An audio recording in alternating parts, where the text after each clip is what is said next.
L'oppidum de Bibracte *****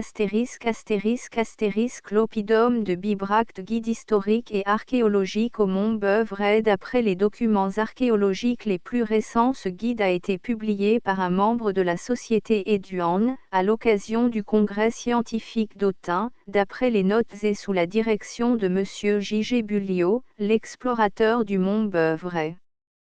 1876 Table des matières y aperçues sur l'histoire de Bibracte 2. Remparts et portes de l'oppidum 3.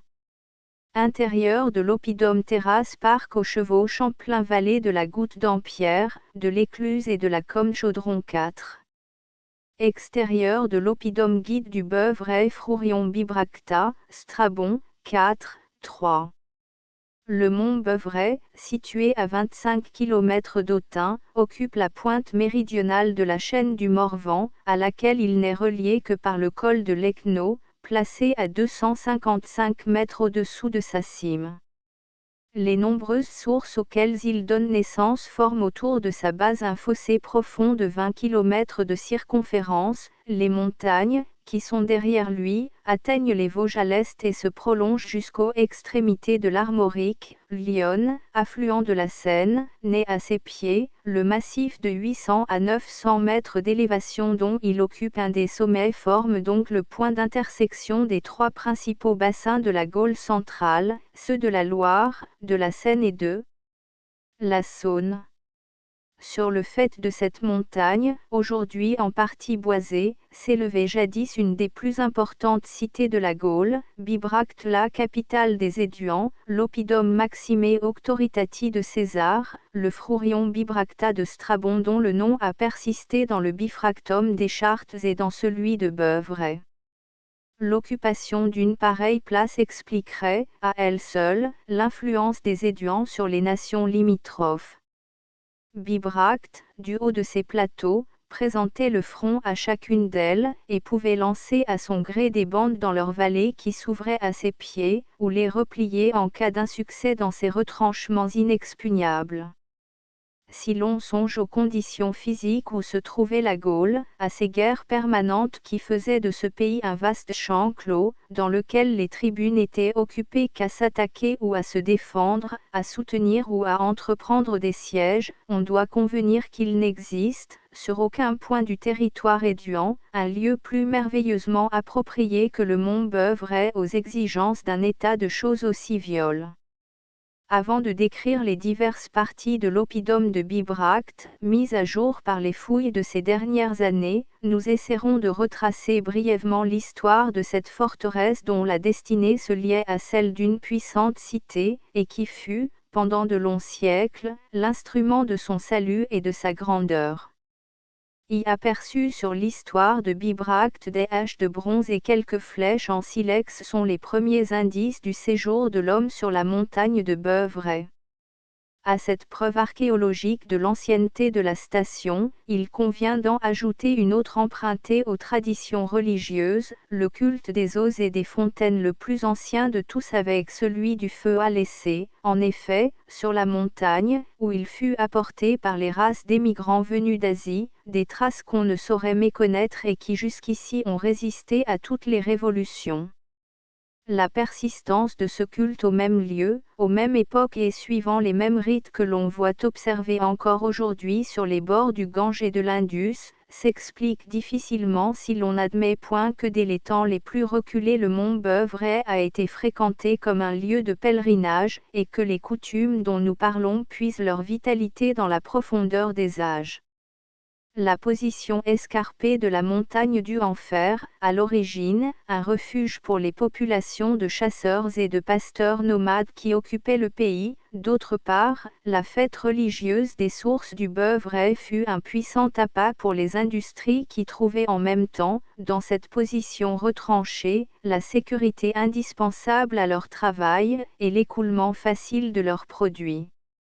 Les arts et l'industrie des Gaulois éduans restèrent à l'état rudimentaire jusqu'à l'époque où des peuples plus civilisés, les Carthaginois et surtout les Marseillais, entrèrent en communication avec eux par les deux grandes voies fluviales du Rhône et de la Saône. Il serait difficile de fixer la date de ces premières communications, que l'histoire a enregistré à une époque relativement récente, nous savons seulement que, 123 ans avant Jésus-Christ, les Marseillais mirent les Éduans en rapport avec Rome et obtinrent pour eux le titre de frères du peuple romain. À l'époque dont nous parlons, un siècle environ avant l'ère chrétienne, la Gaule était divisée en clans restreints, sans lien entre eux, sans littérature, et sans art proprement dit, presque sans écriture puisqu'il était défendu aux druides de s'en servir pour conserver l'histoire et les dogmes moins les Éduans étaient pourtant en pleine prospérité, sous le rapport matériel. Nous n'en voulons pour preuve que l'état de l'impôt et les entreprises financières de certains chefs Éduans dont l'un, Dunorix, fermier de tous les péages de la cité, ne voyageait jamais sans avoir 300 chevaux à sa suite moins l'agriculture était très avancée, l'emploi de la marne et de la chaux pour amender les terres inventions gauloises ou grecques avait plus que doublé la fertilité des champs. Aedui cal suberimo fessere gros. 2. Quant au bétail, il était nombreux et nourri dans de vastes pâtures, situées quelquefois dans l'intérieur même des oppidums. Cet état de prospérité fut sérieusement troublé dans le siècle qui précéda l'ère chrétienne par les luttes des Éduans avec les Arvens, les Sequanaïs et surtout les Germains, appelés par ces derniers.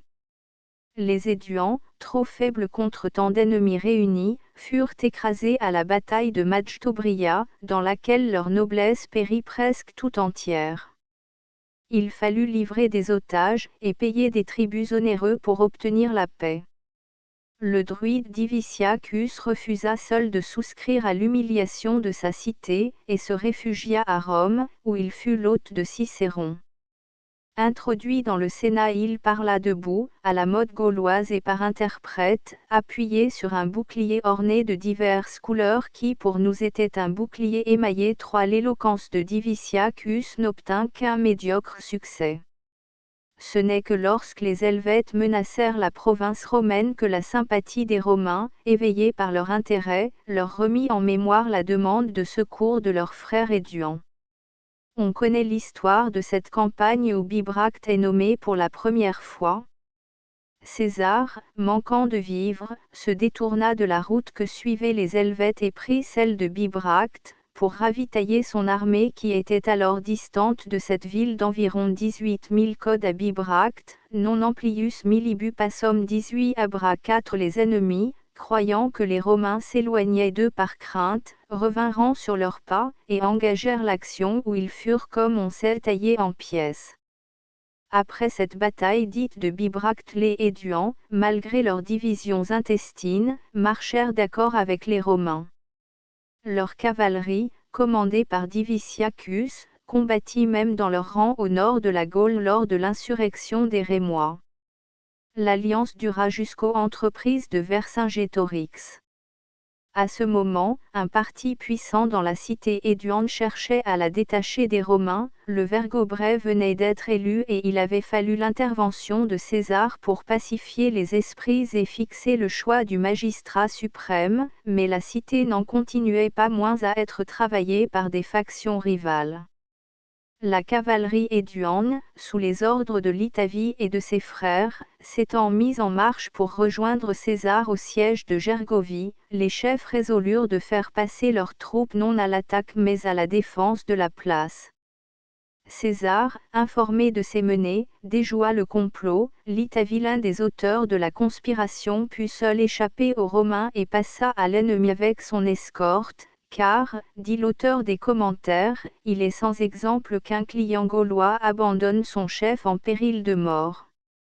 L'échec des Romains au siège de Gergovie fut un encouragement pour le parti qui leur était hostile, et l'insurrection s'étendit par toute la Gaule. Après la levée du siège et tandis que César descendait la rive gauche de la Loire pour rallier la Bienvenue, Litavie gagna rapidement la route de Bibracte, et fut reçu par les Éduans, moins Litavicum Bibracte ab Edui et Riceptum 5 moins le Vergobret et le Sénat ne tardèrent point à l'y rejoindre. César apprit cette nouvelle avec une inquiétude qui perce à travers son style, en dépit de sa concision, et, comme pour se justifier de ne point marcher sur Bibracte, il prononça ces mots qui marquent bien la position imprenable de cette forteresse et l'impossibilité d'un siège. Bibracte, code et APUCOS oppidum maxime autoritatis. Au même moment, Vercingétorix accourait aussi à Bibracte pour entraîner définitivement la cité dans son parti. L'Assemblée générale des chefs gaulois y fut convoquée, Tossus Galliae concilium Bibracte indicitur. Le chef à Arvon, acclamé par la foule, fut placé par l'enthousiasme populaire à la tête de toutes les forces réunies de la Gaule, malgré l'opposition des chefs éduans, humiliés de voir leur cité obéir à un étranger. Ils fournirent, néanmoins, leur contingent pour la défense d'Aleucia, mais la conduite de plusieurs d'entre eux, faits prisonniers par les Romains, a laissé subsister des doutes sur leur fidélité à la cause nationale. Après la prise d'Aleucia, César rendit aux Éduans leurs prisonniers et vint lui-même hiverner à Bibracte, ipse Bibractic mar constituit. Il était occupé à y rendre la justice, lorsqu'il apprit que les Bituriges préparaient une nouvelle insurrection. Ne voulant pas laisser à l'ennemi le temps d'organiser ses forces, il quitta Bibracte la veille des calendes de janvier, pridic que l'endes Januaria à Bibracte proficisitur 9 avec une faible escorte de cavalerie, cum manu equitati et laissant Marc-Antoine à la garde des bagages, il rallia la XIE légion campée dans le voisinage, KE proxima eret et la XIE qui occupait la limite entre les Éduans et les Bituriges. L'ennemi, pris à l'improviste, fut complètement défait. La conquête de la Gaule était achevée. Il ne paraît point que César soit revenu à Bibracte, du moins ni lui ni ses historiens n'en ont fait mention. La forteresse est nommée encore une fois par Strabon, quelques années plus tard, à une date difficile à préciser. Les Éduans ce géographe ont une ville, Chalon-sur-Saône, et une forteresse, Bibracte. L'organisation nouvelle donnée à la Gaule par Auguste semble avoir décidé de la suppression de l'ancien oppidum. Rome ne voulut pas laisser entre les mains d'une population toujours remuante une forteresse de cette importance qui, à un moment donné, pouvait offrir aux insurgés un point d'appui des plus solides. Bibracte fut détruite avec Gergovie et remplacée comme elle par une ville de création romaine. Elles prirent l'une et l'autre le nom d'Auguste, Augustodunum Augustonemetum, et Bibracte fut transporté à Autun, comme Gergovie à Clermont. Les Romains, ces maîtres dans l'art de coloniser, ont fait usage assez fréquemment du moyen dont nous parlons, soit pour châtier une cité rebelle, soit pour briser les dernières résistances d'un pays récemment conquis. Pausania cite, entre autres, un grand nombre de villes grecques qu'Auguste, après la bataille d'Actium, dépeupla entièrement et dont il transporta les habitants dans d'autres cités, pour les punir d'avoir servi le parti d'Antoine. En Gaule, la sévérité de la nouvelle administration transforma en peu de temps les populations indigènes et leur fit oublier jusqu'à leur langue. Les anciennes forteresses furent détruites, et les récalcitrants tués, vendus à l'encan, ou transportés en masse. Les quartiers industriels de Bibracte, les maisons de bois, les ateliers de forgerons et d'orfèvres ont été indistinctement brûlés, les maisons en pierre, plus riches, ont été déménagés. Les matériaux de luxe tels que les mosaïques ou simplement utiles tels que les plaquages en pierre calcaire furent partout enlevés pour être employés, sans aucun doute, dans les constructions d'Augustodunum. La nouvelle capitale fut bâtie selon l'usage romain avec une rapidité bien faite pour nous étonner, mais dont la création des cités américaines nous offre encore aujourd'hui l'exemple. En quelques mois, dit Viollet-le-Duc, les Romains créaient une ville, et il décrit leur procédé. L'intervalle de temps qui sépare l'époque où Strabon cite Bibracte, de celle où apparaît pour la première fois le nom d'Augustodunum dans Tacite, peut être évalué à un maximum de 25 années. Les médailles fournissent d'ailleurs sur l'abandon de Bibracte et les Commencements d'Augusto Dunum des renseignements qui concordent avec ceux de l'histoire. Parmi les 2000 et quelques monnaies trouvées au Beuvray, les plus récentes sont le petit bronze frappé en Gaule au revers de l'autel de Lyon et la pièce gauloise de Germanu, fils d'Indutilu, qu'on regarde comme le petit-fils de l'Induciomar des commentaires. Ces deux types, les derniers en date au mont Beuvray, sont les premiers qu'on rencontre à Autun 11. La ruine de Bibracte et la somptuosité toujours croissante d'Augusto Dunum ne tardèrent point à faire oublier quelque peu la première de ces villes. Attirés par la curiosité ou l'intérêt vers le nouveau centre qui réunissait l'administration, les écoles et le commerce, les populations ne connurent bientôt plus le vieil oppidum que par son pèlerinage et sa foire. Eumène, à la fin du IIIe siècle, cite Bibracte en passant, une fois encore, et comme à titre de mention historique.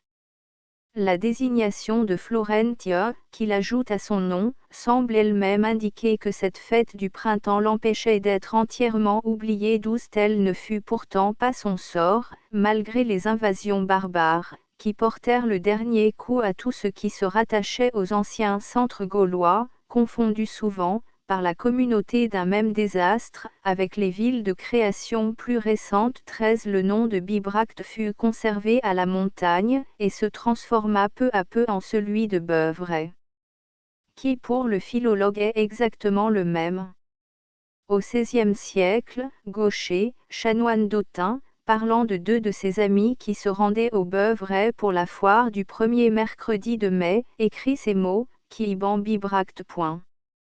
Jean Bouchet, dans ses Chroniques d'Aquitaine, parle de Libracte, sic.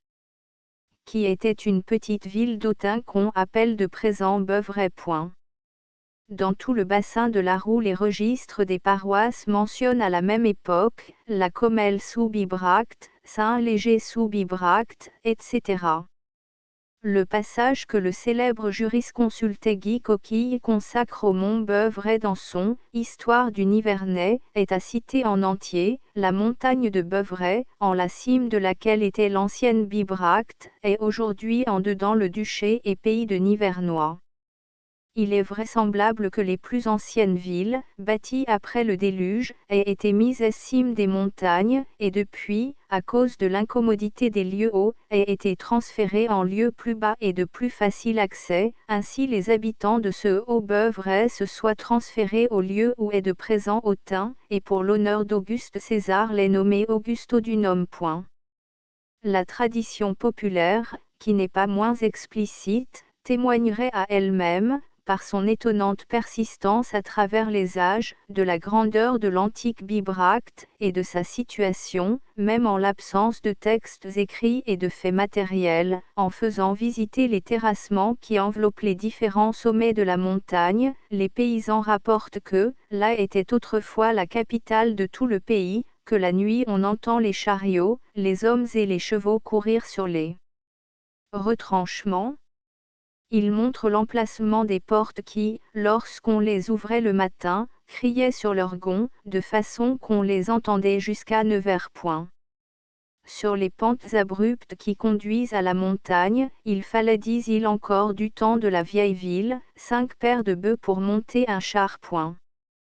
Ils ajoutent que la ville fut ruinée et montrent près du Beuvray un mamelon par lequel l'ennemi déboucha. Une bergère aurait révélé le point vulnérable, et pour sa récompense, le chef des ennemis lui aurait percé le cœur d'un coup d'épée, dans la crainte qu'un repentir tardif ou une nouvelle indiscrétion n'avertît trop tôt les habitants que la trahison était consommée. Après la destruction de la ville, suivie d'un grand massacre, les survivants auraient quitté la montagne et fondé Autun. Quand l'histoire est muette, il faut se contenter de la légende, tel est le cas présent, mais, hâtons-nous de le dire, celle-ci n'a rien d'invraisemblable. En effet, bien que la première ne nous fournisse aucun détail sur la fin de Bibracte et les Commencements d'Augusto Dunum, il est fort à croire que la forteresse Éduan ne fut point anéantie sans qu'il y ait eu quelque résistance de la part de la population indigène. D'un autre côté, il est à peu près démontré que de graves insurrections dont les historiens ont à peine parlé éclatèrent en Gaule avant le commencement de l'Empire, et furent réprimées, avec une cruauté dont César n'avait que trop donné l'exemple. Un détail fourni par la numismatique vient à l'appui de notre dire, car il accuse assez nettement l'impuissante rancune du peuple éduant contre Auguste, patron de la nouvelle cité et destructeur de l'ancienne. Sur les lisières d'Augustodunum, dans les quartiers pauvres, voisins des remparts où la population des ouvriers gaulois semblait avoir été parquée, on a recueilli avec soin une grande quantité de médailles d'Auguste de tous les modules. Presque toutes ont le cou ou la face marquée d'un trait fait par un instrument tranchant. Nos antiquaires appellent ces pièces des « Auguste à cou coupé point ». L'usage de mutiler les pièces de monnaie, parraine du maître, date de loin, comme on le voit. Deux remparts et portes de l'oppidum. Les remparts de l'oppidum ont depuis l'époque gauloise toujours servi de limite pour les droits d'usage des populations. Ils suivent les mouvements naturels du terrain comme ceux des plus anciennes villes grecques et italiennes et descendent fréquemment dans les gorges, parmi les sinuosités des vallées qui déchirent les flancs de la montagne. Cette dernière disposition était commandée par la nécessité de s'assurer la possession des sources et des petits réservoirs établis en aval, dont on a retrouvé les bassins parfaitement corroyés. Sur les pentes trop ardues pour y élever des habitations, les remparts remontent, ils ont même parfois de 2 à 3 étages construits, selon la nécessité des lieux, soit pour défendre les chemins, soit pour mieux garantir certains points plus accessibles. Le périmètre des fortifications embrasse environ 135 hectares sur une longueur de plus de 5 km, non compris les ouvrages avancés. 14 Les murs, fouillés sur plusieurs centaines de mètres, ont été reconnus exactement conformes à la description donnée par César de ceux d'Avaricum. Ils étaient formés de grillages superposés en poutres croisées, reliées entre elles à mi-boise et fixées par des chevilles de 25 à 35 cm de longueur.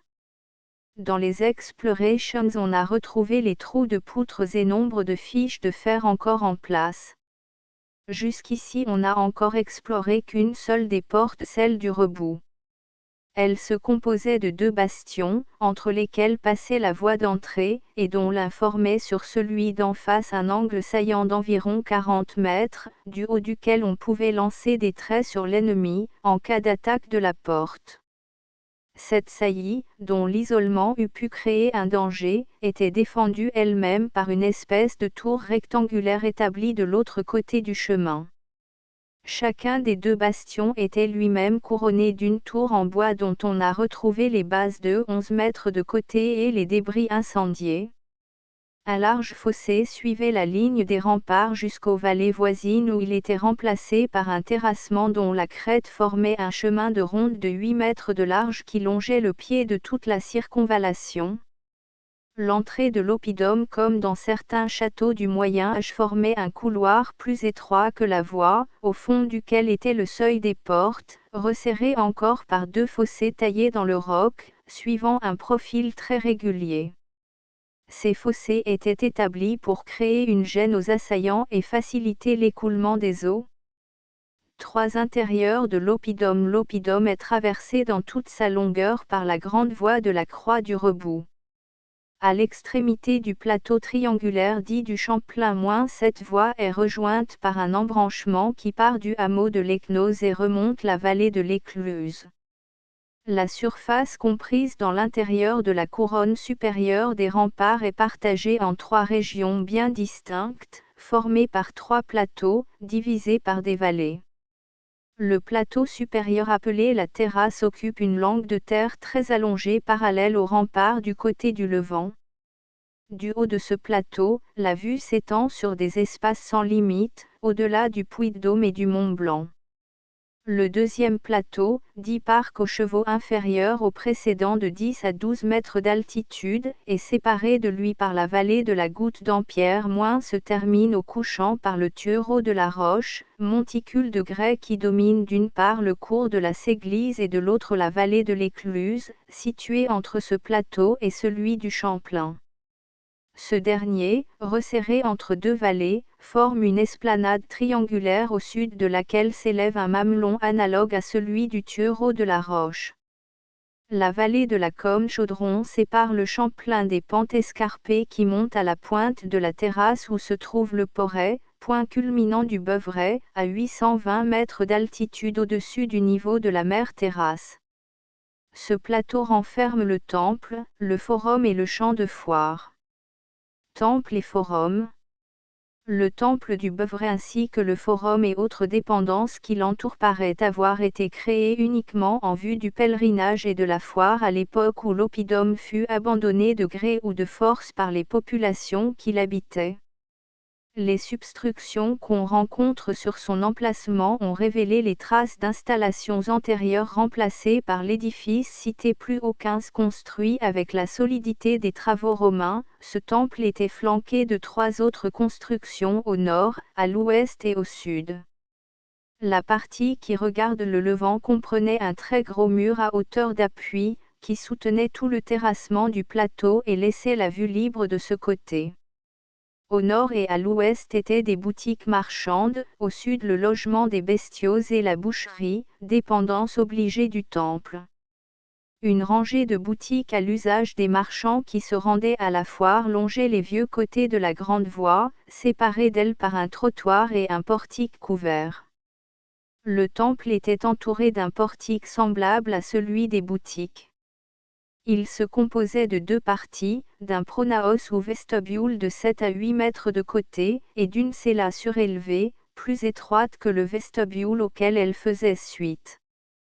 Quand le christianisme pénétra dans les montagnes du Morvan, le temple du Beuvray fut transformé en chapelle, mais la partie la plus ancienne, c'est-à-dire le vestibule, fut seule conservée.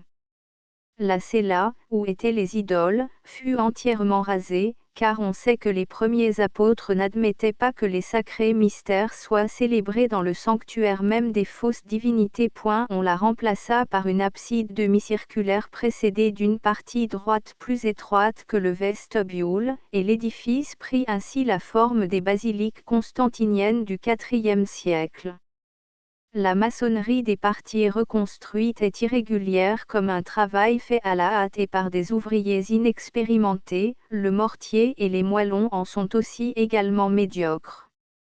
La tradition populaire attribue cette transformation à Saint Martin lui-même, et l'on doit convenir qu'à défaut de preuves elle a au moins pour elle d'assez graves présomptions. La circonstance qui milite le plus en faveur de l'opinion que nous émettons, c'est que la médaille romaine, la dernière en date parmi celles trouvées dans cette ruine, est exactement contemporaine de Saint Martin.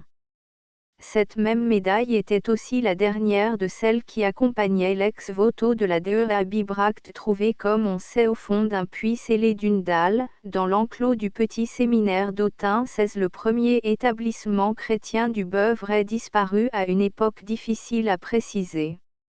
On sait seulement qu'au XIIe siècle, on éleva sur le même emplacement un nouvel édifice, dédié à Saint Martin, qui fut ruiné vers 1570 par les soldats de Coligny, et fit place à une chapelle plus petite encore. Celle-ci s'étant écroulée peu d'années avant la Révolution, ne fut remplacée que par une simple croix de bois.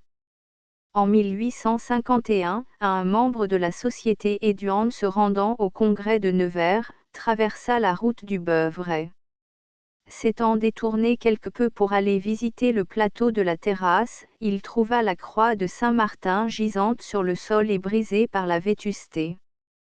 Les membres du Congrès, informés de ce fait, et soucieux de perpétuer le souvenir du passage de Saint-Martin sur le Beuvray, votèrent par acclamation un crédit pour l'érection de la croix de pierre qui se voit au-devant de la chapelle actuelle. Cette dernière fut construite par souscription 20 ans plus tard, et Mgr Landriot, archevêque de Reims, en posa la première pierre en 1871. Foire du Beuvray. L'exploration des terrains autour du temple et du forum a permis, en l'absence de textes écrits, de retracer l'histoire archéologique de cette foire la plus ancienne de France et peut-être du monde entier. Elle se tient encore chaque année, au premier mercredi de mai, sur un vaste emplacement dont la destination n'a jamais varié depuis l'époque gauloise. On y recueille de nombreuses pièces de cité appartenant à la Gaule, des silex taillés, des morceaux de hache de bronze, des verroteries, des fibules, des objets de toilette, des émaux, et enfin toutes espèces de fragments de poterie. Viennent d'abord les poteries gauloises, la céramique romaine 17- dont les débris ne se trouvent que dans les boutiques et aux alentours du champ de foire fait suite dans cette série par rang d'ancienneté où elle précède les poteries mérovingiennes, ardoisées et ornementées de grillages, trouvées en grande quantité sur le même emplacement. On arrive ainsi aux poteries carlovingiennes blanches et rayées de rouge, puis à celles du Moyen Âge et de la Renaissance, et enfin à l'époque moderne. Les monnaies suivent la même série qui est ininterrompue de Philippe Auguste, 1180, jusqu'à nos jours. Ainsi moins depuis le temps où l'on taillait des silex pour en faire des flèches, toutes les générations ont laissé des traces et en quelque sorte gravé leur âge sur ce plateau célèbre. Fait unique en archéologie, car autant vaudrait, pour un géologue, trouver au même lieu la série complète des assises terrestres à partir du granit. À l'époque gauloise, les populations accouraient en foule sur la montagne, attirées non seulement par la facilité de la vente ou de l'achat des denrées, mais aussi par la grande fête religieuse qu'on célébrait à la même époque. Les étudiants allaient porter leurs vœux, refaire vota accent la fée nationale, la dea bibracte est jetée dans le bassin de sa source sacrée des œufs, des pièces de monnaie ou autres offrandes. Sous la domination romaine, le Beuvray, malgré l'abandon de Bibracte, n'en fut pas moins le rendez-vous de toutes les populations d'alentour au moment de sa foire et de son pèlerinage, car les Romains, contrairement à une opinion reçue, furent très tolérants pour la religion des vaincus, toutes les fois qu'elle ne touchait point à la politique, et acceptèrent avec la plus grande facilité les génies des sources et des rivières, les fées des fontaines, les mers, etc., en un mot toutes les divinités des Gaulois. Les coutumes religieuses du pays étudiant étaient d'ailleurs d'une si grande ténacité que le christianisme lui-même eut grande peine à les détruire. Saint Éloi, au VIe siècle, défendait expressément de chômer au mois de mai. Aujourd'hui encore, nous retrouvons la trace de ces coutumes dans les pratiques superstitieuses en usage chez les paysans de nos montagnes. Les nourrices viennent comme autrefois aux sources de la fée Bibracte sanctifiées par les noms de Saint-Pierre et de Saint-Martin se laver le sein avant l'aurore pour obtenir un bon nourrissage et jettent dans l'eau une pièce de monnaie ou un fromage.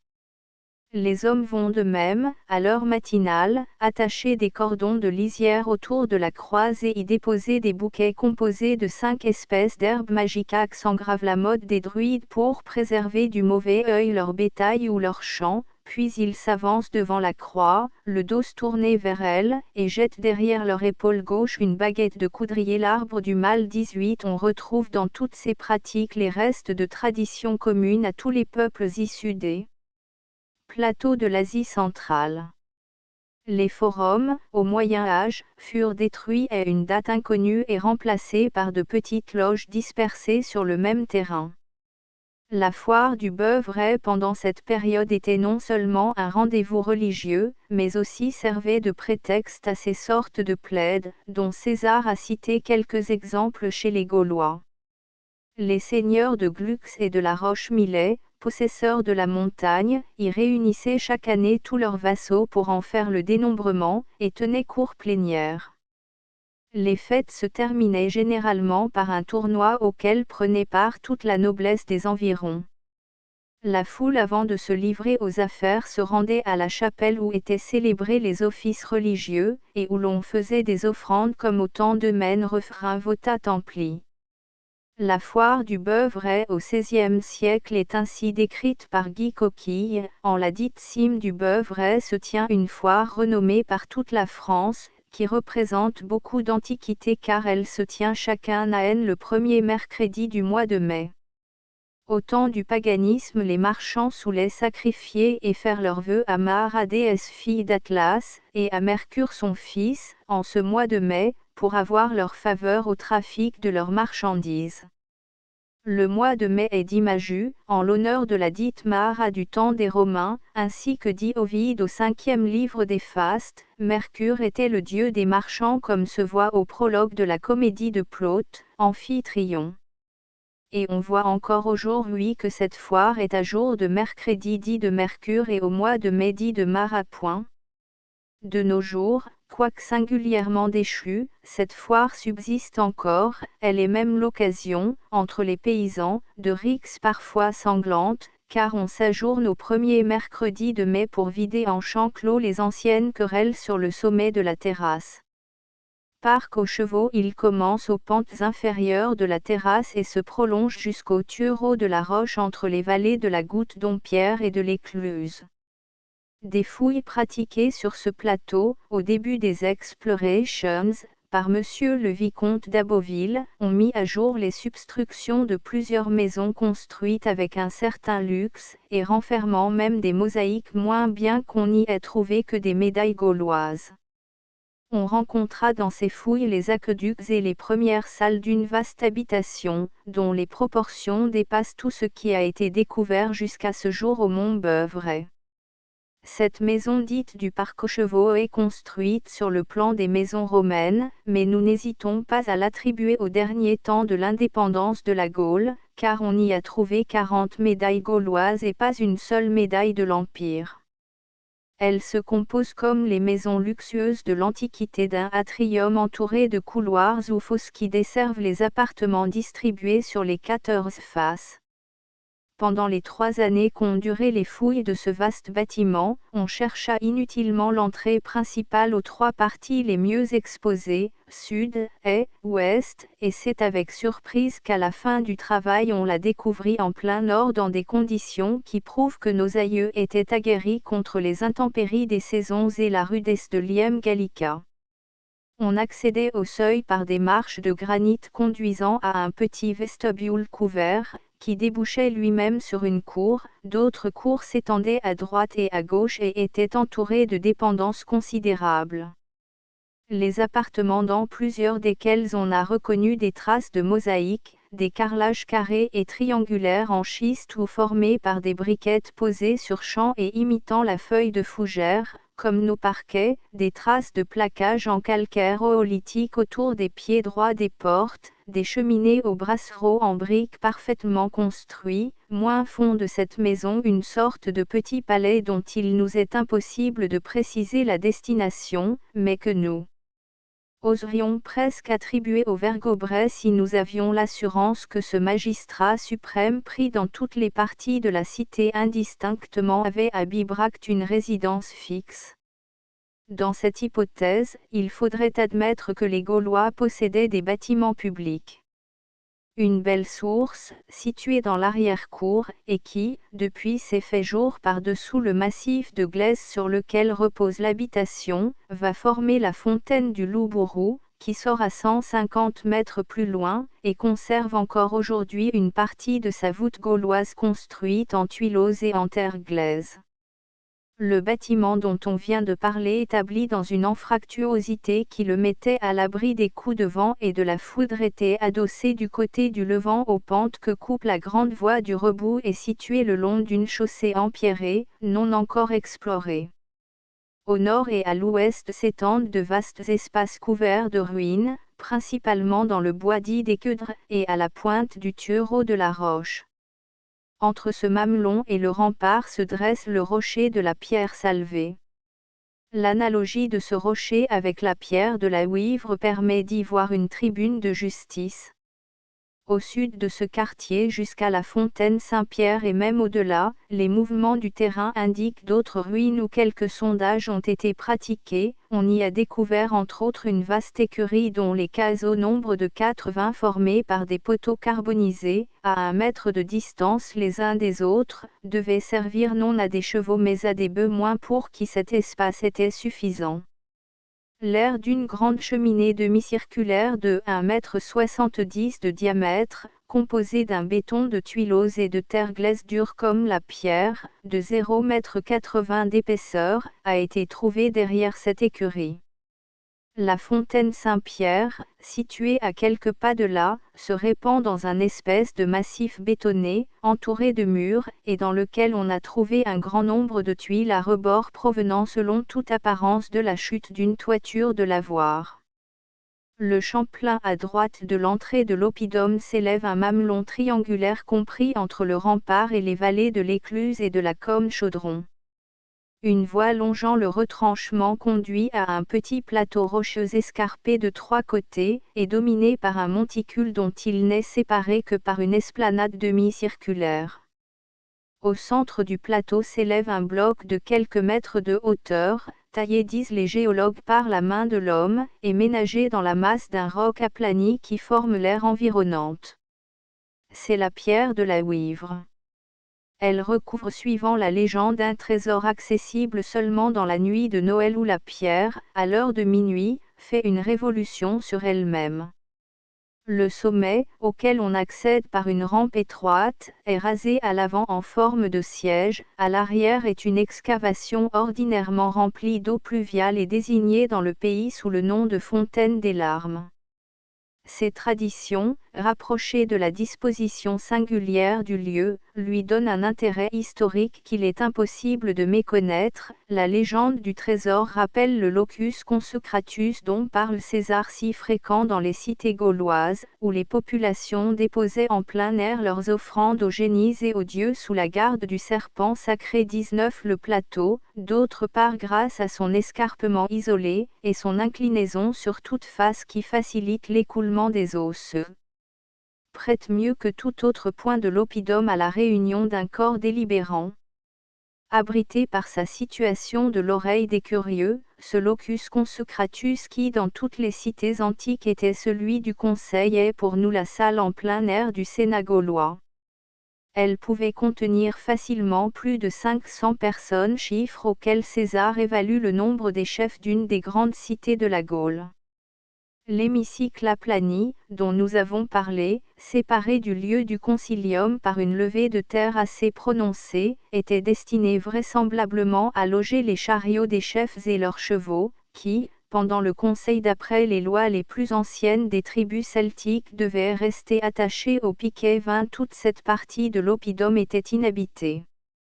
On a rencontré autour du monticule qu'une seule maison dans laquelle fut trouvé un vase couvert d'ornements gaulois.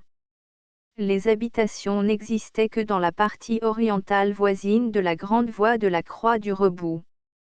La plupart étaient possédées par des artisans, notamment des fabricants de bronze dont les creusets et les scories ont été recueillis en grande quantité. On a trouvé de distance en distance des cases funéraires renfermant jusqu'à 50 ou 60 amphores qui appartenaient ainsi qu'on a pu le constater depuis aux différents corps de métier occupant cette région.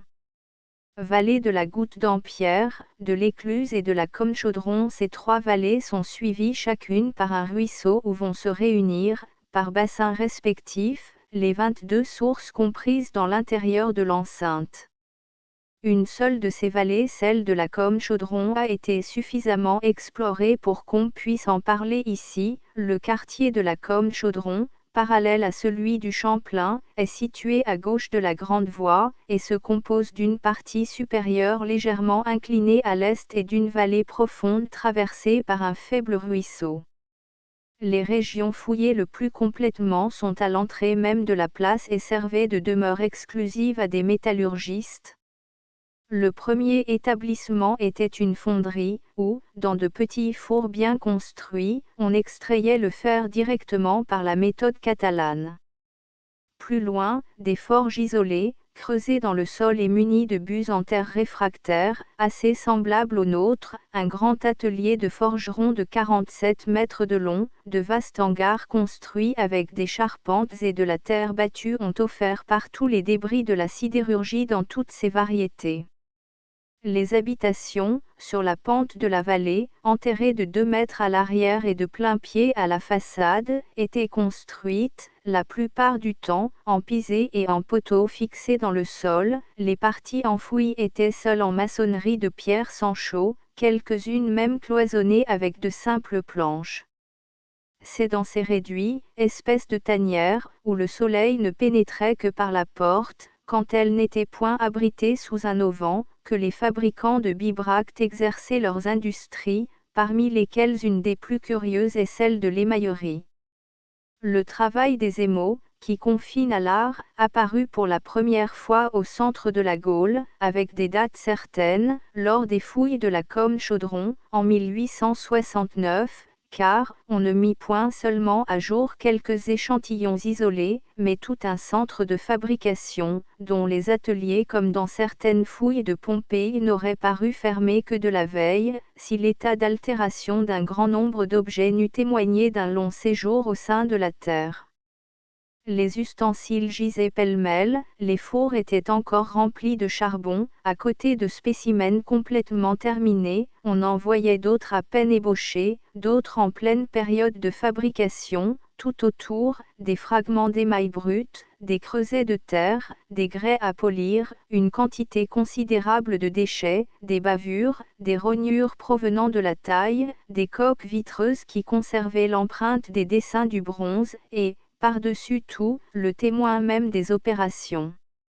C'est-à-dire la médaille 21. Le procédé, employé par les Gaulois pour émailler les bronzes, diffère peu du travail de la niellure, dans lequel les populations du Caucase ont excellé de tout temps. Il consistait à graver des traits ou des dessins sur la pièce à décorer, puis à la recouvrir uniformément, sur toute sa surface, d'une couche d'émail dont on enlevait ensuite l'excès à l'aide de pierres de grès et de polissoirs.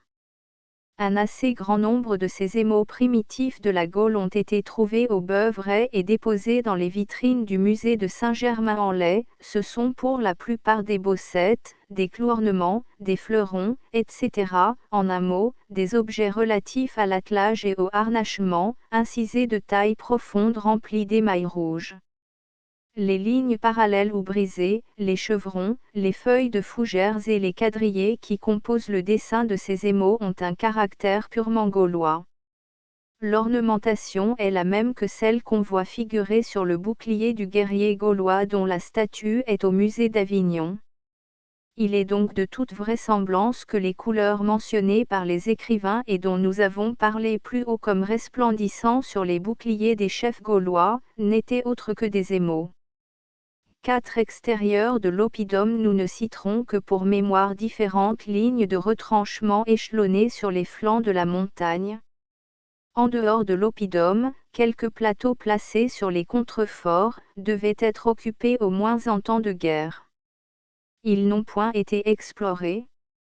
On sait que dans le système gaulois chaque tribu faisait bande à part. Ainsi César rapporte, qu'autour de Gergovie, les Gaulois avaient couvert la montagne de camps particuliers, Gallius Catmeremopidi Colem Complévran.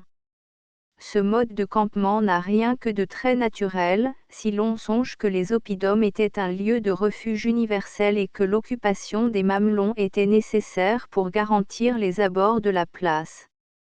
Tels étaient à Bibracte, le mont Glandur-au-Haine, le plat des Gaules-Calleux, le Cerise et le mont Audué-au-Ès qui forment une longue et étroite chaussée dominant d'une part la vallée de Malvaux, et la route taillée dans le roc qui longe cette vallée, et de l'autre les voies et passages qui conduisent à l'oppidum du côté du sud-est. La chaussée se termine par un promontoire qui commande la vallée de la Roche-Millet et le cours de la Séglise. C'est au milieu de cette crête qu'est situé le rocher dit du Pas de l'Âne, au sommet duquel se trouve une petite excavation ordinairement remplie par les eaux pluviales. Cette cuvette qui selon toute apparence était l'objet d'une vénération particulière chez les Gaulois a été transformée, par la légende chrétienne en une empreinte du Pas de l'Âne de Saint-Martin. L'apôtre, poursuivi jusqu'en ce lieu par les païens, aurait fait franchir d'un bond à sa monture toute la vallée de Malvaux, et serait allé s'abattre au Foudon, où l'on montre une autre pierre de Saint-Martin. Les villageois attribuent à l'eau qui séjourne dans le creux du rocher, la même vertu qu'à celle de la fontaine Saint-Pierre. On s'en sert comme d'un préservatif contre les fièvres, et il n'est pas rare d'y rencontrer des pièces de monnaie, des œufs ou autres offrandes. Les pauvres seuls ont le droit d'y toucher, car celui qui, sans nécessité, y porterait la main, prendrait la maladie dont a été guéri le donateur. Note 1. L'influence grecque dans les poteries et dans les quelques objets de métal trouvés dans les fouilles du Beuvray est tellement évidente qu'il n'est pas possible de supposer aux Éduans d'autres instituteurs dans les arts que les Grecs et les Marseillais. Note 2. Ce passage de Pline, quoique postérieur de plus de 100 ans à l'époque dont nous parlons, n'en est pas moins probant, car plusieurs des espèces de marnes que cite cet auteur ont des noms gaulois. Note 3. Voir ce qui est relatif à l'émaillerie gauloise au paragraphe de la Comme Chaudron. Note 4. 6 heures. Belle. Galles. I. 22. Note 5. 6 heures. Belle. Galles.7. 55. Note 6. 6 heures. Belle. Galles. 7. 55. Note 7. 6 heures. Belle. Galles. 7. 63. Note 8. 6 heures. Belle. Galles. 7. 90. Note 9. Heurt. Belle. Galles. 8. 2. Note 10. Tandis que le fond de la nation française est de race celtique, la langue française n'a conservé qu'un nombre insignifiant de mots qui puissent être ramenés à une origine gauloise. Fait bien étrange et qui mieux encore que l'histoire politique montre combien fut absorbante la puissance romaine. Abrachet, Grammaire historique, p. 21. Note 11. Celui de Germanu est fort rare et ne se trouve que dans les quartiers pauvres. Note 12. Voir pour la discussion de ce texte le remarquable travail de notre savant collègue, M. Roideau, président du tribunal d'Autun. Mémoire de la Société Éduan, t. I. de la nouvelle série, p. 274. Note 13. On a identifié quelquefois la forteresse gauloise de Bibracte avec Augustodunum, ville essentiellement romaine. Edme Thomas, entre autres, n'admet pas que Bibracte et Duorum aient été placés sur ce petit désert qu'on appelle Beuvray. Si Beuvray était l'antique Bibracte, s'écrie naïvement le bon chanoine, ne devrait-on pas y retrouver les traces de sa grandeur, des ruines de temples, de palais, de théâtres, de portiques, de pyramides, de sépulcres, de colonnes, de statues, d'aqueducs, etc. Edme Thomas, Histoire de l'antique cité d'Autun, p. 11 de la nouvelle édition. Les mœurs et les institutions gauloises mieux connues, l'étude de la numismatique locale, les recherches de la philologie moderne, l'exploration des retranchements du Beuvray, et surtout les fouilles poursuivies depuis tantôt 10 ans, ont fait justice d'une erreur accréditée par des érudits qui rêvaient de villes gauloises bâties sur le modèle de Rome et d'Athènes. Note 14. Bibracte est le plus grand oppidum gaulois conçu. Le mur païen de Saint-Odile, Alsace, Alexia, Gergovie, ont à peine 100 hectares de superficie. Note 15. Ce temple était vraisemblablement dédié à la déesse Bibracte, fée des sources du Beuvray. Note 16. Ce puits était évidemment une cachette où furent déposés par les derniers adorateurs de la déesse Bibracte les ex-voto du temple du Beuvray, lors de sa destruction par saint Martin. Note 17. Parmi les débris de poterie romaine, on en a trouvé un marqué du monogramme du Christ. Note 18. Voir, pour plus de détails, le culte des eaux sur les plateaux éduans, par M. J. Bulliot. Collection des mémoires lues à la Sorbonne 1867, Archéologie, p. 11. Note 19. Le nom conservé à telle pierre se prête de lui-même à notre interprétation, la huivre est un serpent fantastique. La fontaine des larmes a une signification analogue. Dans le Morvan, l'usage de prêter serment sur certaines pierres paraît avoir existé de tout temps, et l'on admettait jadis que quand un parjure étendait la main, la pierre suintait de l'eau. En Bretagne, les kerguelvans ou pierres des larmes sont très communes, et on leur attribue la même vertu. La fontaine des larmes se retrouve du reste dans un grand nombre d'oppidums gaulois, parmi lesquels nous pouvons citer le mur païen de la montagne de Saint-Odile, Alsace. Note 20, le Senchumor, recueil de lois irlandaises dont quelques-unes remontent à 2 siècles avant l'ère chrétienne, porte entre autres, celui qui coupe la bride d'un chef pendant le conseil doit payer la valeur des dommages d'honneur aux 7 plus nobles personnages de la Réunion. Moins, celui qui mine le tertre appelé lieu d'assemblée devra remplir de lait le trou qu'il aura fait. Note 21, voir pour plus de détails l'art de l'émaillerie chez les Éduans avant l'ère chrétienne, par messieurs J.G. Bulliot et Henri de Fontenay, Autun, à 1875. Astérisque end of the project Gutenberg ebook l'oppidum de Bibract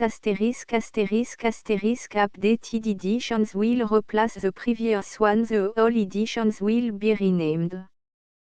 Creating the works from print editions not protected by US copyright law means that no one owns the United States copyright in these works, so the Foundation, and you, can copy and distribute it in the United States without permission and without paying copyright royalty.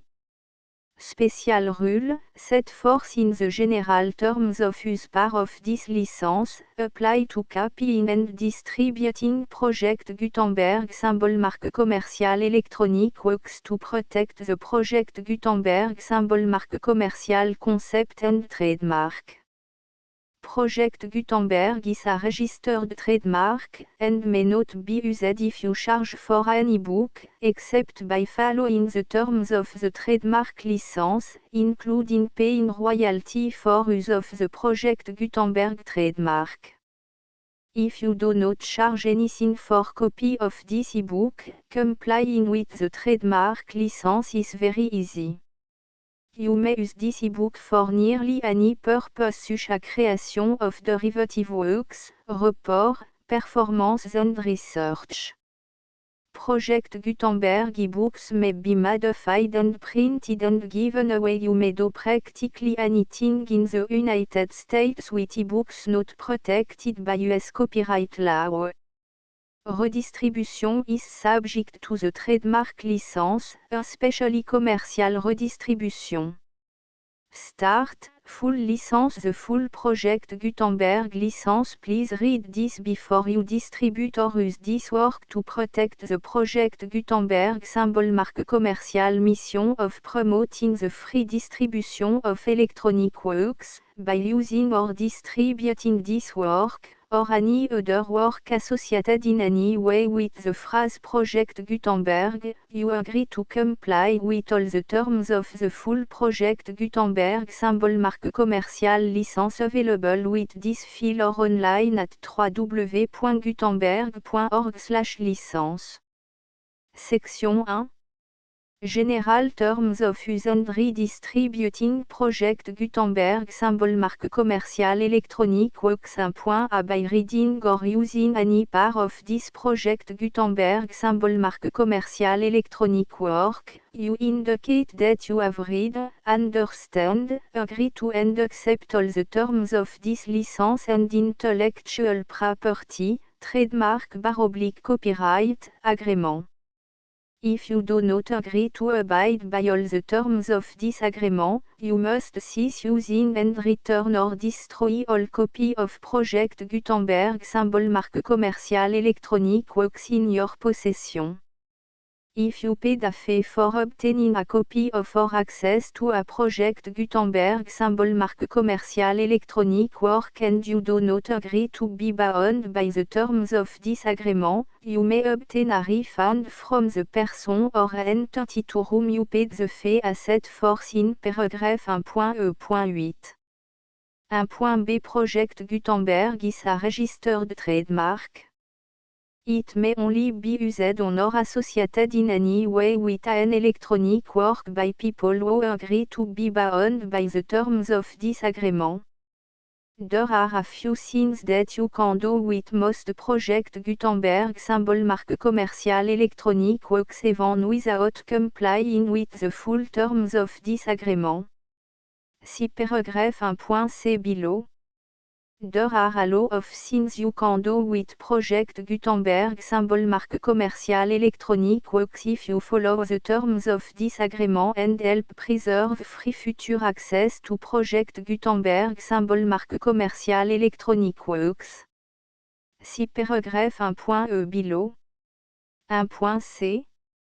The Project Gutenberg Literary Archive Foundation, the Foundation or PGLAF, owns a compilation copyright in the collection of Project Gutenberg symbol marque commercial electronic works. Nearly all the individual works in the collection are in the public domain in the United States.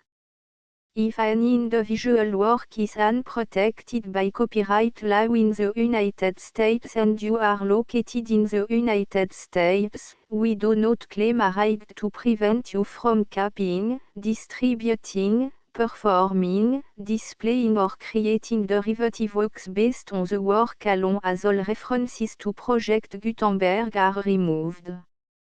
Of course, we hope that you will support the Project Gutenberg symbol marque commercial mission of promoting free access to electronic works by freely sharing Project Gutenberg symbol marque commercial works in compliance with the terms of this agreement for keeping the Project Gutenberg symbol marque commercial name associated with the work. You can easily comply with the terms of this agreement by keeping this work in the same format with its attached full Project Gutenberg symbol marque commercial license when you share it without charge with others. 1.d. The copyright laws of the place where you are located also govern what you can do with this work. Copyright laws in most countries are in a constant state of change. If you are outside the United States, check the laws of your country in addition to the terms of this agreement before downloading, copying, displaying, performing, distributing or creating derivative works based on this work or any other Project Gutenberg symbol marque commercial work. The Foundation makes no representations concerning the copyright status of any work in any country other than the United States. 1.e Unless you have removed all references to Project Gutenberg. 1.e.1. The following sentence, with active links to, or other immediate access to, the full Project Gutenberg symbol marque commercial license must appear prominently whenever any copy of a Project Gutenberg symbol marque commercial work, any work on which the phrase Project Gutenberg appears, or with which the phrase Project Gutenberg is associated, is accessed, displayed, performed, viewed, copied or distributed. This ebook is for the use of anyone anywhere in the United States and most other parts of the world at no cost and with almost no restriction whatsoever. You may copy it, give it away or reuse it under the terms of the Project Gutenberg license included with this ebook or online at www.gutenberg.org. If you are not located in the United States, you will have to check the laws of the country where you are located before using this ebook. 1.e.2.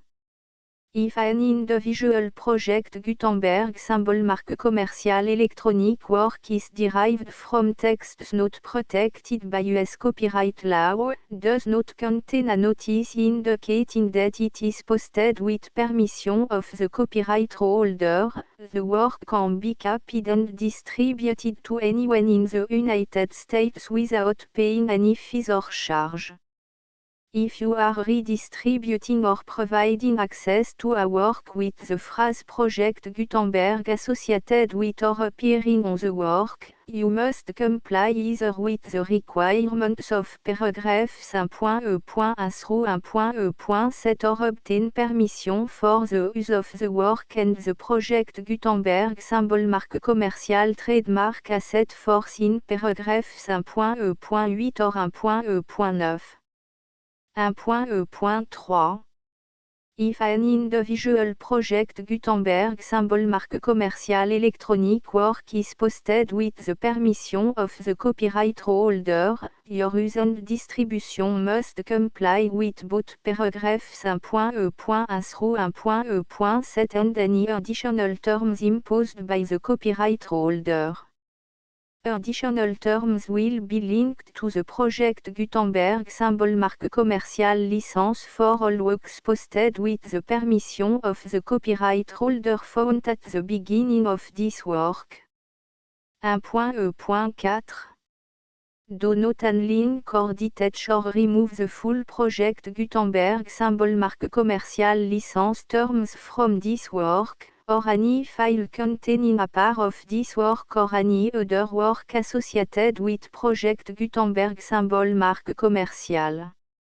1.e.5 Do not copy, display, perform, distribute or redistribute this electronic work, or any part of this electronic work, without permanently displaying the sentence set forth in paragraph 1.e.1 with active links or immediate access to the full terms of the project Gutenberg symbol marque commercial license.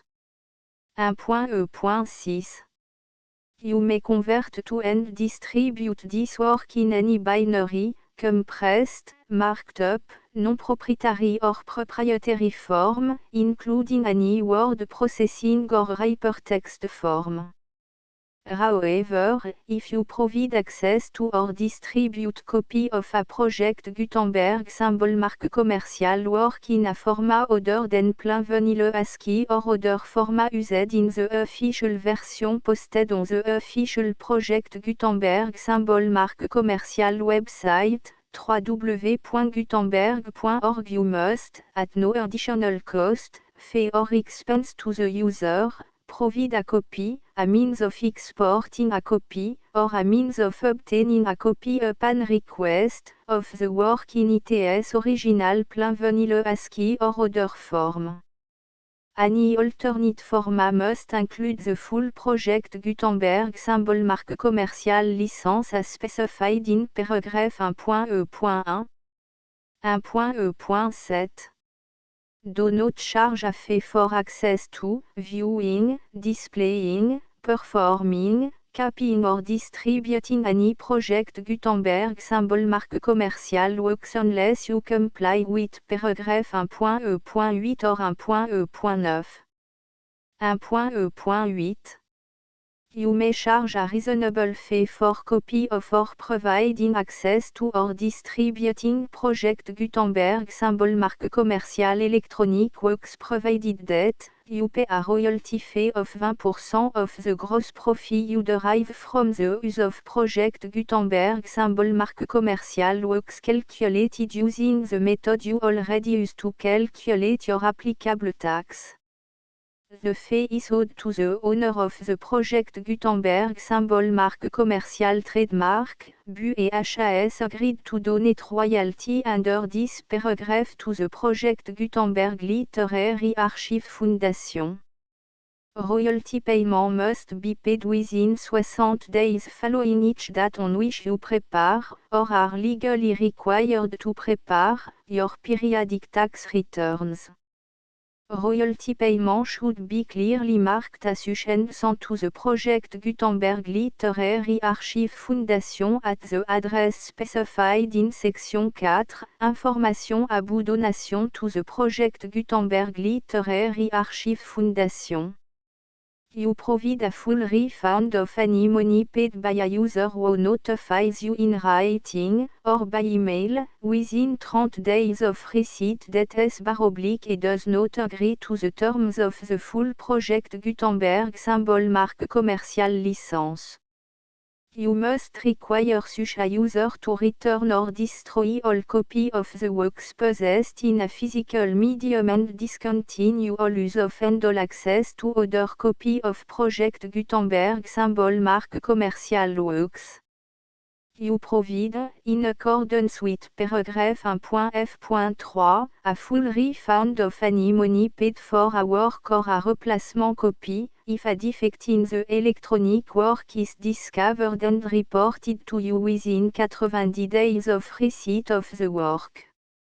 You comply with all other terms of this agreement for free distribution of Project Gutenberg symbol marque commercial works. 1.e.9 If you wish to charge a fee or distribute a Project Gutenberg symbol marque commercial electronic work or group of works on different terms than are set forth in this agreement, you must obtain permission in writing from the Project Gutenberg Literary Archive Foundation, the manager of the Project Gutenberg symbol marque commercial trademark. Contact the Foundation as set forth in section 3 below. 1.f1.f.1 Project Gutenberg volunteers and employees expend considerable effort to identify, do copyright research on, transcribe and proofread works not protected by US copyright law in creating the Project Gutenberg symbol marque commercial collection. Despite these efforts, Project Gutenberg symbol marque commercial electronic works, and the medium on which they may be stored, may contain defects such as, but not limited to, incomplete, inaccurate or corrupt data, transcription errors, a copyright or other intellectual property infringement, a defective or damaged disk or other medium, a computer virus, or computer code that damage or cannot be read by your equipment. 1.f.2 Limited warranty, disclaimer of damage, except for the right of replacement or refund described in paragraph 1.f.3, the Project Gutenberg Literary Archive Foundation, the owner of the Project Gutenberg symbol marque commercial trademark, and any other party distributing a Project Gutenberg symbol marque commercial electronic work under this agreement, disclaim all liability to you for damages, costs and expenses, including legal fees. You agree that you have no remedy for negligence, strict liability, breach of warranty or breach of contract except those provided in paragraph 1.f.3. You agree that the Foundation, the trademark owner, and any distributor under this agreement will not be liable to you for actual, direct, indirect, consequential, punitive or incidental damages even if you give notice of the possibility of such damage. 1.f.3 Limited right of replacement or refund, if you discover a defect in this electronic work within 90 days of receiving it, you can receive a refund of the money, if any, you paid for it by sending a return explanation to the person you received the work from. If you received the work on a physical medium, you must return the medium with your return explanation. The person or entity that provided you with the defective work may elect to provide a replacement copy in lieu of a refund. If you received the work electronically, the person or entity providing it to you may choose to give you a second opportunity to receive the work electronically in lieu of a refund. If the second copy is also defective, you may demand a refund in writing without further opportunities to fix the problem. 1.f.4 Except for the limited right of replacement or refund set forth in paragraph 1.f.3, this work is provided to you as, with no other warranties of any kind, express or imply, including but not limited to warranties of merchantability or fitness for any purpose. 1.f.5 Some states do not allow disclaimers of certain implied warranties or the exclusion or limitation of certain type of damages. If any disclaimer or limitation set forth in this agreement violates the law of the state applicable to this agreement, the agreement shall be interpreted to make the maximum disclaimer or limitation permitted by the applicable state law. The invalidity or unenforceability of any provision of this agreement shall not void the remaining provision. 1.f.6 Indemnity, you agree to indemnify and hold the foundation, the trademark owner, any agent or employee of the foundation, anyone providing copy of Project Gutenberg symbol marque commercial electronic works in accordance with this agreement, and any volunteers associated with the production, promotion and distribution of Project Gutenberg symbol marque commercial electronic works, harmless from all liability, costs and expenses, including legal fees, that arise directly or indirectly from any of the following which you do or cause to occur. A. Distribution of this or any Project Gutenberg symbol marque commercial work. B. Alteration, modification, or addition or deletions to any Project Gutenberg symbol marque commercial work. And C. Any defective cause. Section 2. Information about the mission of Project Gutenberg symbol marque commercial. Project Gutenberg symbol marque commercial is synonymous with the free distribution of electronic works in format readable by the widest variety of computer including obsolete, old, middle-aged and new computer. It exists because of the effort of hundreds of volunteers and donations from people in all walks of life. Volunteers and financial support to provide volunteers with the assistance they need are critical to reaching Project Gutenberg symbol marque commercial's goals and ensuring that the Project Gutenberg symbol marque commercial collection will remain freely available for generations to come.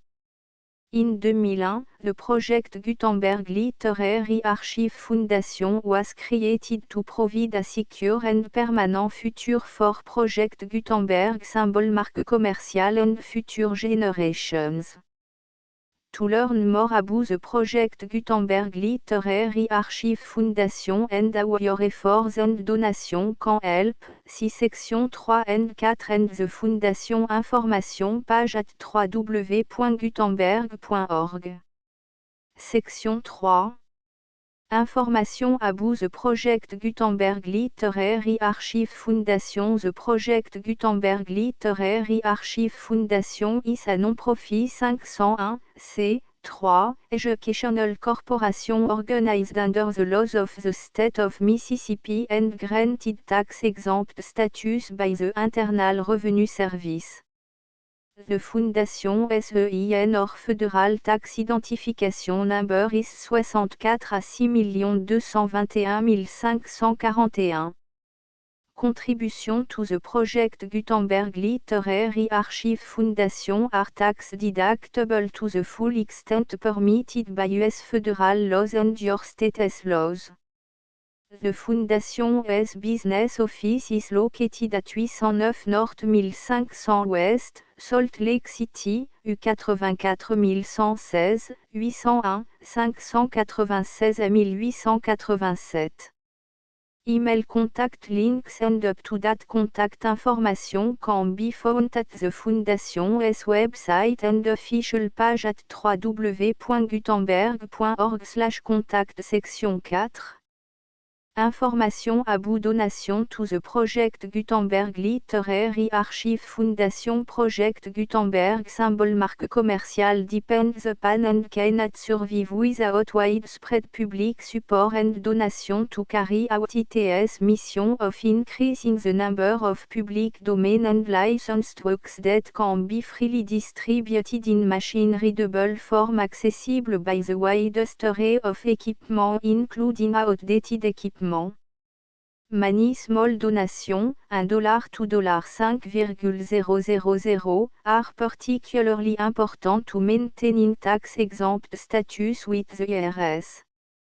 The Foundation is committed to complying with the laws regulating charities and charitable donations in all 50 states of the United States.